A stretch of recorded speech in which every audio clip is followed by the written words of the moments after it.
Thank you, Madam Deputy Speaker. It's a pleasure to follow the Honourable Member for Battersea, and I'm pleased to have the opportunity to speak in today's debate. So welcome this budget, which I think is a positive one for my constituents in Mansfield and Warsaw. It wasn't a major headline, but I was especially pleased with the Government's commitment in the Red Book to support communities to make the most of their local assets, including village halls and miners' welfare facilities. That the Treasury have listened to my representations on this subject only last week. In Westminster Hall, I asked the Government to support miners' welfares and boost funding for their upkeep, and particularly for sports facilities. But during the debate, I spoke of the importance of these facilities for coalfield communities, especially in terms of their sports provision, as they exist in areas that generally top the statistics in terms of poor health and inactivity. Help to manage and improve those facilities that were once the heart of coalfield communities can help bring them back to life, get more people engaged in sport and physical activity, which of course then saves money for our local services and the NHS in the future. The Future High Streets Fund is a great initiative, and Mansfield Town Centre is a huge local priority of mine, with some brilliant local shops in the High Street. I hope that the availability of this kind of funding to support positive and regenerative plans will add further pressure to my calls for Mansfield District Council to pull together a proper plan and vision to regenerate the town centre for the future. The Chancellor's commitment to help small shops by cutting business rates by a third for small retailers is also great news for Mansfield. It will mean an annual saving of up to £8,000 for up to 90% of all independent shops, pubs, restaurants and cafes, and can help us to fill those high street lettings to give much needed breathing room to small businesses and assist in bringing people back to the high street. In next year's comprehensive spending review, I'd like to see the Treasury go further and undertake a fundamental reform of business rates. I think it's a 20th century tax in the 21st century, and we need to look at this more closely. But these two announcements for town centres are very welcome and will no doubt be received with widespread support from my constituents.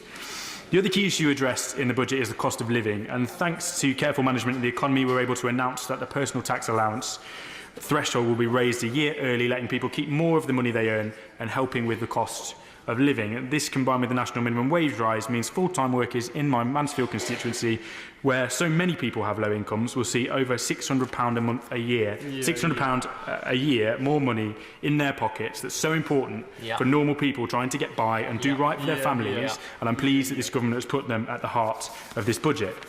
If I have one criticism, and nobody should pretend that anything is perfect, so there has to be something I would like to see.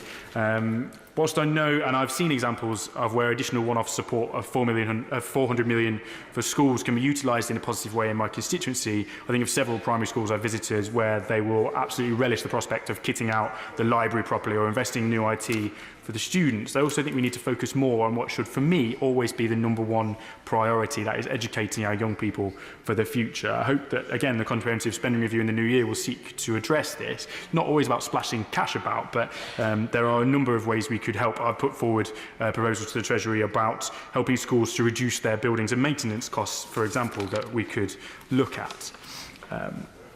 Plans for investing in our mental health services and social care are good news. Particularly welcome the announcement that the use of PFI for future projects like hospitals and schools will be abolished. The party opposite agreed nearly 90% of all PFI contracts, and Kingsmill Hospital near my Mansfield constituency is one of the most expensive examples in the country, frittering away taxpayers' money, ultimately making life harder for NHS trusts to manage their budget. It's great news that this won't be allowed to happen again. That's part of Labour's legacy, along with high unemployment, trapping people on benefits. This government is working to address those issues, and universal credit is a key component of that change. It was positive to hear about transitional funding to support the migration process, and also that working people on low wages will get an additional boost through new money announced by the Chancellor. I thank him for that, as it will be a particular help to people in my constituency. When we came into government, the country was borrowing over £150 billion a year, and unemployment had increased by nearly 500,000. Britain had suffered the deepest recession since the war, and we had the second biggest structural deficit of any advanced economy. Now, more people are in full-time work, unemployment is lower in every region of the UK, wage growth is at its strongest for 10 years and predicted to keep growing. As a party, we should be focused on cutting taxes, putting that money back in the pockets of hard-working people and giving them the opportunity to succeed on their own talent and hard work. As we leave the EU, we should grasp those opportunities, be proud of our businesses, be proud of our industry, as the Secretary of State has laid out, and invest to secure that status as world leaders in so many areas. That's leadership that we must be able to export to the whole world to ensure that the economic growth that we on this side of the House know leads to jobs, wage growth and prosperity for the whole of the UK.